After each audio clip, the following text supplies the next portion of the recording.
Chapitre général 27. Témoin de la radicalité évangélique.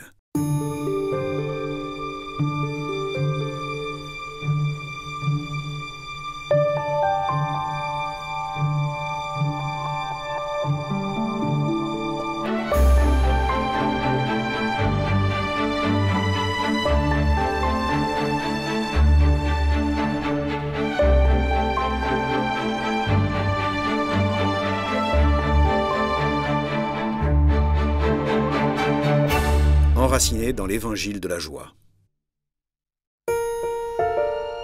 L'homme bon, dit le premier psaume de la Bible, sera comme un arbre planté près d'un ruisseau, qui donne du fruit en son temps, et jamais son feuillage ne meurt. Tout ce qu'il entreprend réussira.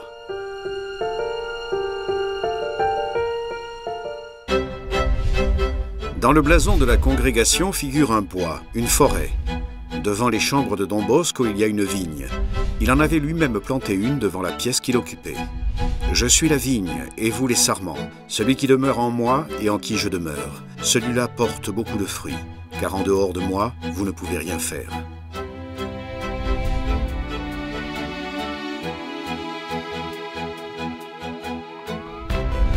Il y a quelque chose de profondément symbolique dans un arbre, à partir de racines. Les racines donnent nourriture et solidité à l'arbre. C'est de la terre qu'un arbre tire la vie. C'est de la terre que nous tous avons été tirés par la main de Dieu. Nous avons commencé notre cheminement en terre sainte salésienne au Val d'Occo, lieu d'évangile et de miracles quotidiens. Nous avons été là comme ceux qui remontent le ruisseau à la recherche de la source. Nous étions assoiffés et l'eau fraîche des origines a étanché notre soif.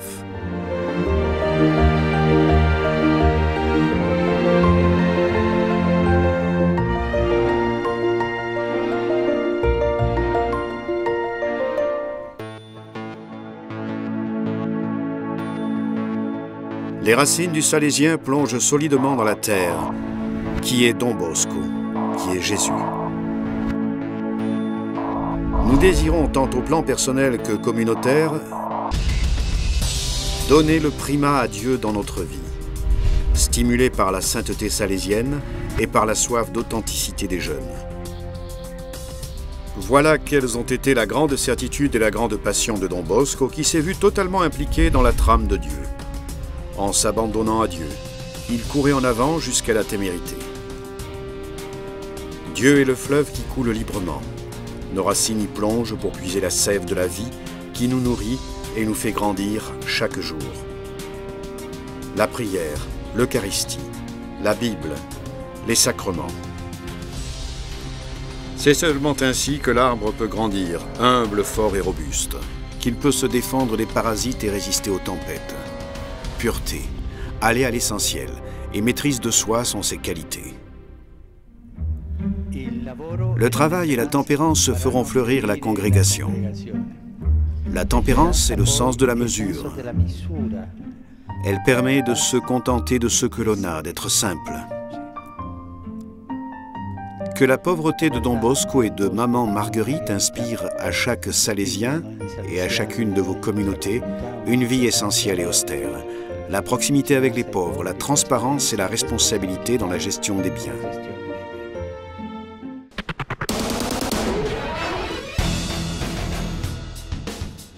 Ainsi, les racines d'un arbre robuste plongent même dans le terrain le plus compact.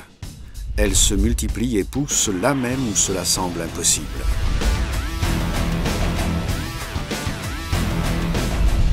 Nous devons nous situer aux frontières, aux marges, dans les périphéries du monde. Dans les déserts existentiels où beaucoup sont comme des brebis sans berger et n'ont rien à manger.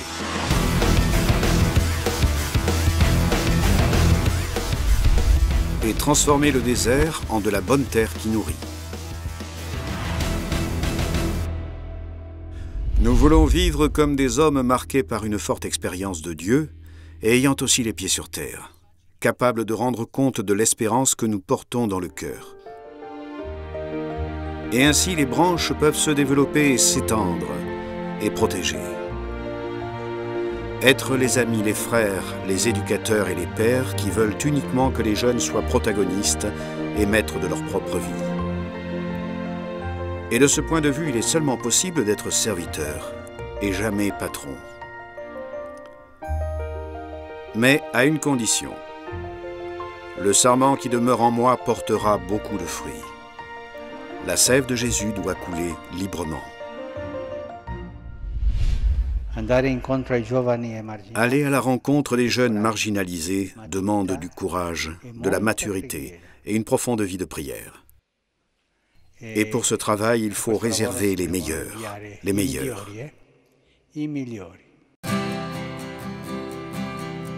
De cette manière, l'arbre pourra porter des fruits, que le soleil fera mûrir.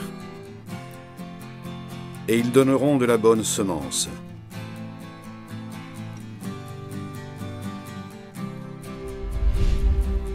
Les vocations apostoliques sont ordinairement le fruit d'une bonne pastorale des jeunes. Et il faut se renouveler car chaque année les arbres renaissent au printemps. Les jeunes sont notre printemps. Les jeunes sont notre buisson ardent à travers lequel Dieu nous parle. Cette forte expérience de Dieu nous permet de répondre aux cris des jeunes. Mais l'arbre est sans défense s'il reste seul, alors que la forêt résiste à toutes les tempêtes. Nous sommes successeurs de Don Bosco. Nous sommes Bosco, la forêt. Vivre la spiritualité de communion, c'est ce que nous demande aujourd'hui l'Église, intégrant vie communautaire et service dans l'œuvre, dans un sentiment renouvelé d'appartenance. Pour construire la communauté, il faut passer de la vie en commun à la communion de vie. Sur la forêt née au Valdocco veille une mère pleine d'amour. Ainsi, ces arbres devenus forêt, une forêt qui recouvre le monde, continuent leur travail, tenir le ciel relié à la terre, malgré tout. Et pour le moment, ce sont eux, les vainqueurs.